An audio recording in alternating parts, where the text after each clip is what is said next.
আমি মিরপুরে থাকি। ঘটনাটা আমার মাকে ঘিরে। সালটা 1993 এবং সময়টা নভেম্বর মাসের দিকে, শীতের দিনের। আমাদের গ্রামের বাড়ি ফেনী জেলার একটা প্রত্যন্ত অঞ্চলে। আমার বাবা সাধারণত একটু সন্ধ্যার সময় বাজারে যেতেন এবং বেশ রাতের দিকে বাজার করে ফিরে আসতেন। আমাদের গ্রামের একমাত্র বাজারটি প্রতি শনি ও মঙ্গলবার বসত এবং বাজারটি আমাদের বাড়ি থেকে 1.5 কিলোমিটার দূরে। আমার বাবা এলাকার অবস্থান সম্পন্ন মানুষ হয় বাজারের মাছ বিক্রেতারা কোনো বড় মাছ থাকলে বাবার নিকট বিক্রি করার জন্য রেখে দিত। সেদিন ছিল শনিবার, আর আমার বাবা পূর্বের নিয়ম মতোই সন্ধ্যার সময় বাজারে যান। জেলেরা অনেক বড় একটি শোল মাছ আমার বাবার কাছে বিক্রি করার জন্য রেখে দিয়েছিলেন। প্রায় 3 কেজি ওজনের শোল মাছটি আমার বাবা কিনে নিয়ে এলেন এবং আমার বাবা রাত 8টার দিকে কিনে বাজার থেকে আসলেন।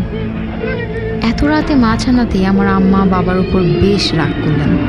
তারপর আম্মা মাছটি পেটের দিকে কেটে ফুসফুস বের করে ও পাখা কেটে পুকুরে ধুয়ে আনতে যান, কিন্তু মাছটি তখনও পিস না করে গোটা রেখে দেন।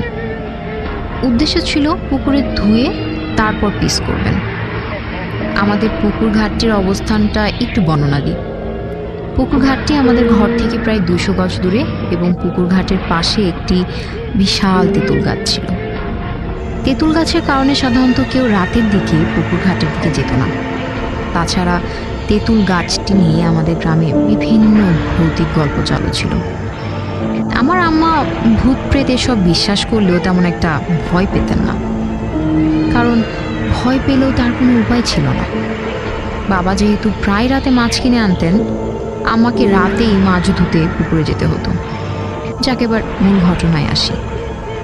আম্মা যখন শোল মাছটি ধুতে পুকুরে যান তখন রাত প্রায় 9টা। তখনও আমাদের এলাকায় বিদ্যুৎ ছিল না এবং শীতের দিন হওয়ায় গ্রাম এলাকার রাত 9টা তখন অনেক রাত। আম্মা এক হাতে কেরোসিনের কুপি এবং অন্য হাতে শোল মাছটি নিয়ে পুকুর ঘাটের দিকে রওনা দেন। আম্মা যখন মাছটি পরিষ্কারের জন্য পুকুর ঘাটের সাথে ঘষা দেন, তখনই মাছটি আমার হাত থেকে ছুটে যায় এবং মাছটি পুকুরে পড়ে যায়। আম্মা মাছটি ধরার জন্য পুকুর ঘাটে নেমে যেতে থাকেন। এখানে উল্লেখ করা প্রয়োজন যে মাছটি আমার আম্মা পেট কেটে ঘর থেকে যখন নিয়ে আসেন তখন মৃত ছিল কিংবা একেবারে মরে যাওয়ার অবস্থায় ছিল।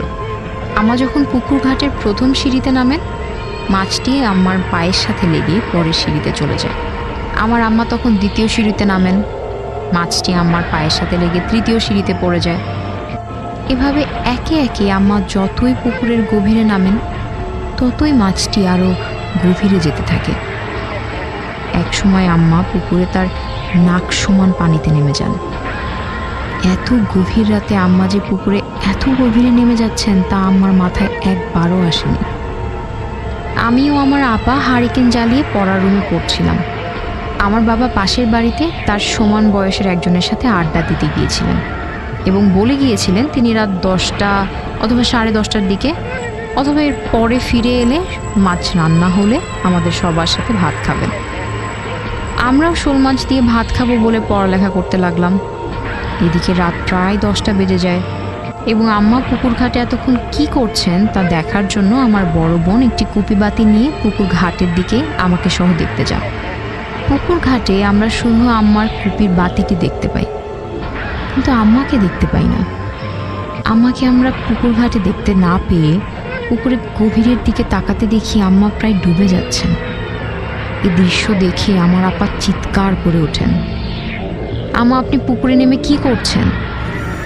তখন আমার আম্মার হুঁশ ফিরে আসে এবং তিনি পুকুর থেকে উঠে আসেন। আমরা আম্মাকে বলি, আম্মা আপনি পুকুরে নেমেছেন কেন?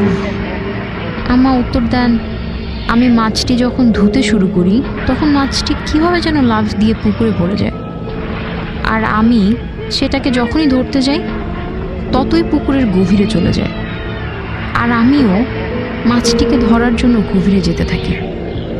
আমরা আম্মাকে বকা দিতে থাকি এবং ঘরে নিয়ে আসি। এতক্ষণে আম্মা ভয় পেতে থাকেন আর কাঁপতে থাকেন।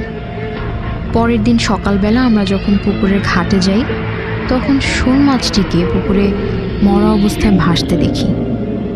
পরে বিষয়টি নিয়ে একজন হুজুরের সাথে আলোচনা করলে হুজুর বলেন, মাছটি যখন বাজার থেকে আনা হচ্ছিল তখনই একটা শয়তান জিন পিছু নেয়। আম্মা যখন মাছটি ধুতে নিয়ে যান তখন মাছটির মধ্যে জিন প্রবেশ করে এবং আমাকে মেরে ফেলার জন্যই জিনটা আমাকে পানির মধ্যে নিয়ে যাচ্ছিল। উক্ত সময় যদি আমার আপু এবং আমি না যেতাম তখন আম্মাকে পানিতে ডুবিয়ে মেরে ফেলত।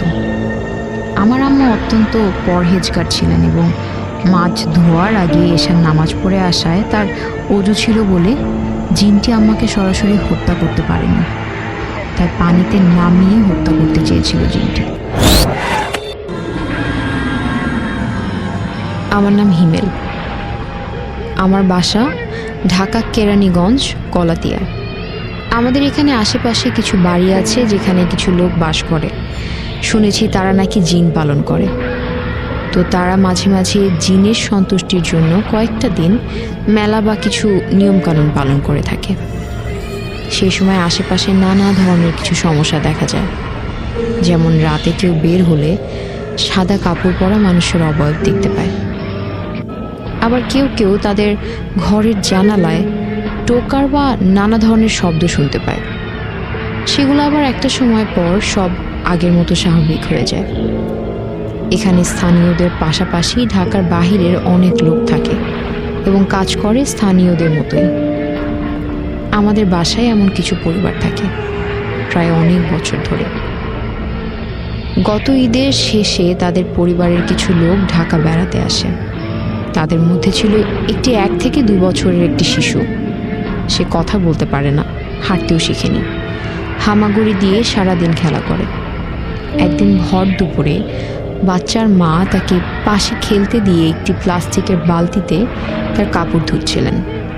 বাচ্চাটি ছিল একটি মেয়ে শিশু। বাচ্চাটা খেলছিল তার মায়ের সামনেই। আমি আগে বলেছিলাম যে এখানে কিছু লোক নির্ধারিত সময়ে জিনদের জন্য কয়েকটা দিন পালন করে। এটা ছিল সেই সময়। বাচ্চার মা কাপড় ধুয়ে পাশেই 2-3 মিনিট যেতে সময় লাগে, সেখানে কাপড় শুকাতে যায়। সে তার মেয়েকে খেলতে দিয়ে যান। সে তার মতোই খেলছে। 2 কি 3 মিনিট পর এসে সে দেখে তার মেয়েকে যেখানে খেলতে দিয়ে গিয়েছিল সেখানে নেই। বাচ্চাটা সকল বাচ্চার মতো পানির উপর খুব আকর্ষণ ছিল। সে তা মনে করে সাথে সাথে যেখানে কাপড় ধুয়েছিল সেখানে যায়। গিয়ে দেখেন তার মেয়ে, সে যে বালতির ভেতরে কাপড় ধুয়েছিল তার ভিতরে উল্টো হয়ে ঢুকে আছে, কোনো প্রকার নড়াচড়া করছে না। সে তো দেখে চিৎকার দিয়ে কোলে তুলে নেয়।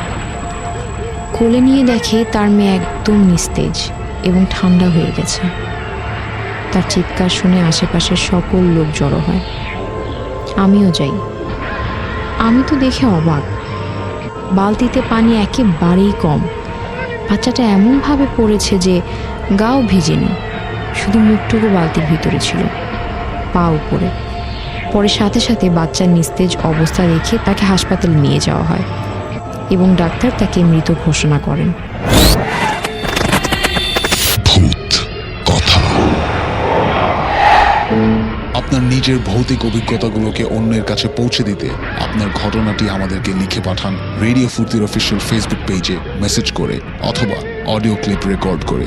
আমাদেরকে ইমেল করেও পাঠাতে পারেন bhutkotha@radiofurti.fm। শুনে অনেকের মনে হতে পারে যে এটা হয়তো বা কোনো একটা গল্প উপন্যাসের মতো একটা ঘটনা। আর অনেকের মনেই একটা প্রশ্ন জাগতে পারে যে সকল প্রেতাত্মা বা যে সকল জিন বা আমরা যাই বলে থাকি না কেন, সেই মানুষগুলো যখন পিছন দিক থেকে ডাকে বা বিভিন্ন ধরনের কথা বলে, আমরা বাঙালিরা বিশেষ করে আমরা জানি যে তাদের কি ভাষা আছে, তারা কি বাংলায় বলে নাকি হিন্দিতে বলে, উর্দুতে বলে নাকি কীভাবে বলে। আসলে তারা যেমন বিভিন্ন ধরনের বেশ ধারণ করতে পারে, বিভিন্ন রকম বেশ ধারণ করে আসতে পারে, তারা নিশ্চয়ই কোনো না কোনো ভাষা আয়ত্ত করে বা যেভাবে হোক আপনাকে দুর্বল করার জন্যে বা আপনাকে ভয় দেখানোর জন্যে, আপনাকে ক্ষতি করার জন্য যে কোনো একটা বেশ ধারণ করতে পারে, যে কোনো ভাষায় কথা বলতেই পারে। এরকমটা অনেক ক্ষেত্রেই শোনা যায়। বিশেষ করে আর ভয়ের ঘটনার ক্ষেত্রে আমি বলবো যে অনেক ক্ষেত্রেই আমরা শুনে থাকি, এটা আমাদের প্রত্যেকেরই কম বেশি অভিজ্ঞতা আছে, যে বাড়ির যদি কেউ আপনার পরিবেশে বা আপনার ফ্যামিলিতেও যদি রাতে বা দিনে প্রচণ্ড রকম ভয় পায় এবং ভয় পাওয়ার পরে কাঁপুনি দিয়ে জ্বর আসে বা বিভিন্ন ধরনের রোগ সৃষ্টি হয়। এমনটা অনেকটাই শোনা গিয়েছে যে একজন লিসেনার লিখে পাঠালেন যে তার বাবার দাদা বাবার দাদার সাথে কোনো একটা জিন বা প্রেতাত্মা বা পেতনি যেটাই হোক থাপ্পড় মারার পর বা তার সাথে কিছু একটা হওয়ার পরে হঠাৎ কোনো কারণ বা কোনো কিছু ছাড়াই মারা গিয়েছিল। এরকমই হয় যে আসলে ভয় পাওয়ার পরে কোনো একটা কঠিন রোগে আক্রান্ত হয় বা কাঁপুনি দিয়ে প্রচন্ড রকম জ্বর আসে, গায়ের তাপমাত্রা অনেক বৃদ্ধি পেতে থাকে এবং একটা সময় তার জীবনের বিনাশ ঘটে বা জীবন শেষ হয়ে যায় এবং মৃত্যু বরণ করেন। এরপরেও আরো কিছু কথা, আরো কিছু ঘটনা আছে, আপনাদেরকে অবশ্যই বলবো। তবে একটা বিষয় আপনারা মনে রাখবেন যে যদি কখনো গভীর রাতে আপনারা যদি কোনো ভয়ের সম্মুখীন হন, তাহলে আপনাদের নিজের আত্মবিশ্বাসটা শক্ত রাখবেন এবং একটা বিষয় খেয়াল রাখবেন, অনেক বিষয় অনেক কিছু আমাদের মেনে চলতে হয়। আর রাতে ঘুমের ঘোরে যে সকল শ্রোতা বন্ধুদের সাথে বোবার একটা ঘটনা ঘটেছে, বিশেষ করে বোবাই ধরা বলে থাকি আঞ্চলিক ভাষায় বা সকল ক্ষেত্রেই আমরা বাঙালি হিসেবে বোবাই ধরা বলে থাকি। অর্থাৎ রাতের বেলায় যখন ঘুমিয়ে আছেন, হঠাৎ আপনার ঘুম ভেঙে গিয়েছে, আপনি বুঝতে পারছেন যে আপনি কাউকে দেখতে পাচ্ছেন না, কিন্তু আপনার হাত আপনার পা আপনি কখনোই নাড়াতে পারছেন না এবং আপনি প্রচন্ড রকম আওয়াজ করছেন, অনেক ডাকাডাকি করছেন, কিন্তু আপনার শব্দ আপনার গলা থেকে বের হচ্ছে না। তখন এরকমটা ঘটনা কিন্তু অনেকেই এরকমটা ঘটনার সম্মুখীন হয়েছে। শুধুমাত্র তাই নয়, বিভিন্ন ধরনের হাফিজি মাদ্রাসা বলে থাকে, সেই মাদ্রাসার যে সকল কোচি ছাত্ররা থাকে যারা শিক্ষা গ্রহণ করে, তাদের সাথেও কিন্তু একটা পর্যায়ে যে একটা সময় যে বিভিন্ন ধরনের অস্বাভাবিক ঘটনা ঘটতে থাকে এবং অনেকেই অনেক ধরনের বিপদের সম্মুখীন হয়েছে, অনেকে মাদ্রাসা ছেড়ে চলে এসেছে, এরকমটা অনেক ক্ষেত্রেই ঘটেছে। এবং অনেক ক্ষেত্রে আমরা জেনে থাকি গ্রাম অঞ্চলে যে ফাঁকা জায়গায় যে শ্মশানগুলো থেকে থাকে এবং যেখানে মানুষ আত্মহত্যা করে, গলায় দড়ি দিয়ে হোক বা বিষ খেয়ে হোক বা যেই ঘরে আত্মহত্যা করে, সেই ঘরেও কিন্তু অনেক রহস্যজনক এবং অনেক আধ্যাত্মিক এবং অলৌকিক কিছু ঘটনা ঘটতে থাকে। সে সকল ঘটনার সাক্ষী হয়ে যদি আপনি থাকেন, তাহলে আমাদেরকে আপনার ঘটনাগুলো লিখতে পারেন।